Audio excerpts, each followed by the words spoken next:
तेलंगाना में 30 नवंबर को वोट डाले जाएंगे और इस वक्त तूफानी प्रचार अपने चरम पर है। स्थानीय मुद्दों के इधर तेलंगाना में हो रहे इस चुनाव में राम मंदिर सबसे बड़ा मुद्दा बना हुआ है। एक तरफ बीजेपी है जो तेलंगाना में हिंदू वोटरों को एकजुट करने की कोशिश में है। उसके निशाने पर कांग्रेस है और मोर्चा संभाला है बीजेपी के चाणक्य कहे जाने वाले अमित शाह ने। कि अयोध्या में राम मंदिर बनना चाहिए या नहीं बनना चाहिए। एक कांग्रेस पार्टी 70 साल से 70 ईयर से राम मंदिर को अटका रही थी, लटका रही थी। मोदी जी ने राम मंदिर का भूमि पूजन किया और 22 जनवरी को राम मंदिर में प्राण प्रतिष्ठा होने वाली। अमित शाह ने एक तरफ कांग्रेस को घेरा तो तेलंगाना में पहली बार भगवा सरकार बनने पर अयोध्या में राम मंदिर के फ्री दर्शन कराने का वादा भी किया। आप सभी लोग और विशेष कर माताएं बहनें राम लल्ला का दर्शन करना चाहते हो ना। खर्चा होगा ना, मगर करना मत। कमल फूल की सरकार बना दो। भाजपा तेलंगाना सरकार सभी को बारी बारी अयोध्या राम मंदिर का दर्शन फ्री ऑफ कॉस्ट कराएगी। ऐसा नहीं है कि राम मंदिर का नाम सिर्फ बीजेपी की ही तरफ से लिया जा रहा हो। केसीआर की बीआरएस हो या ओवैसी, सबकी रैलियों में अपने हिसाब से राम का नाम लिया जा रहा है और सबके निशाने पर है कांग्रेस। नाटक करती है, बातें बोलते हैं, हम नफरत के दुकान बंद करेंगे।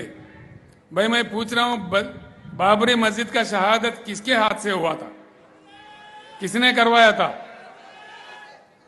ये समझने की बात है। आज मीठी माटी बातें सुनाएंगे, आज आके ये बात नहीं है। सेक्युलर है तो जिंदगी भर सेक्युलर रहना चाहिए, बराबर सेक्युलर रहना चाहिए और आपके काम से वो बताना चाहिए। मोदी जी जब आप जाएंगे थोड़ा दिल बड़ा करो।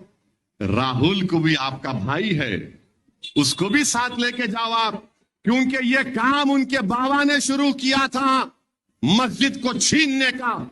आप उनको भी लेके जाओ। अब कांग्रेस वालों जवाब दो बीजेपी वालों, क्या असदुद्दीन ओवैसी सच्चाई को बयान कर रहा या नहीं कर रहा?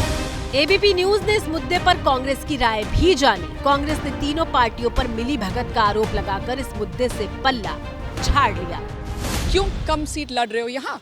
क्योंकि वो बीजेपी और बीआरएस का ए टीम है, एक तीनों का गठबंधन है यहाँ और उन तीनों को कांग्रेस को हराना है। मुद्दे को एक ही तरह से देख रही हो कि तीनों पार्टी जो आपने बोला, बीआरएस, एमआईएम और बीजेपी, तीनों एक मुद्दे के ऊपर बात कर रहे हो, तो उसका मतलब गठबंधन, हाँ, ध्यान हटाना।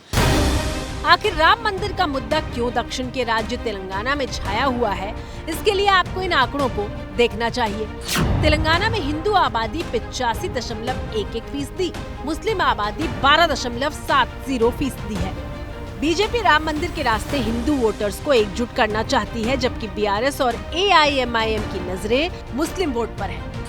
क्योंकि तेलंगाना में 13% मुस्लिम आबादी 45 सीटों पर निर्णायक भूमिका में है। हालांकि हैदराबाद में एआईएमआईएम मजबूत मानी जाती है। यही वजह है मुस्लिम आरक्षण पर बीजेपी और एआईएमआईएम आमने सामने है। हमने तय किया है कि भारतीय जनता पार्टी की सरकार बनते ही ये 4% मुस्लिम आरक्षण हम समाप्त कर देंगे और ये 4% मुस्लिम आरक्षण का जो सीट बचता है वो एसटी, ओबीसी और एसटी में देकर उनको न्याय करने का काम ये भारतीय जनता पार्टी की सरकार करेगी। केसीआर के पास है, न केटीआर के पास है, न कविता के पास है। कार का स्टीयरिंग ओवैसी के पास है, ओवैसी के पास। देखिए, बीजेपी जो कह रही है रिजर्वेशन के बारे में, झूठ बोल रही है। तेलंगाना और आंध्रा के में जो रिजर्वेशन मिल रहा है मुसलमानों को, रिलीजन पे नहीं मिल रहा। नंबर 1, उनको मिल रहा है उनके सोशल एजुकेशनल बैकवर्डनेस की बुनियाद पर। और हर मुसलमान को नहीं मिल रहा है। एक बैकवर्ड मुसलमानों में ही बैकवर्ड एक क्लासेस या कास्ट की लिस्ट बनाई गई है, उन्हीं को मिल रहा है और सुप्रीम कोर्ट के फैसले के बाद ये जारी है। तो आखिर बीजेपी को नफरत क्यों है? अगर मुसलमानों में वो जो बैकवर्ड क्लासेस हैं, उन गरीब के बच्चे डॉक्टर बन रहे हैं, इंजीनियर बन रहे हैं, एमआरओ बन रहे हैं, आरडीओ बन रहे हैं, टीचर्स बन रहे हैं, नर्सेज बन रहे हैं, तकलीफ क्या है उनको आखिर? अब देखना यह है कि तेलंगाना की जनता किसकी बातों पर भरोसा करती है।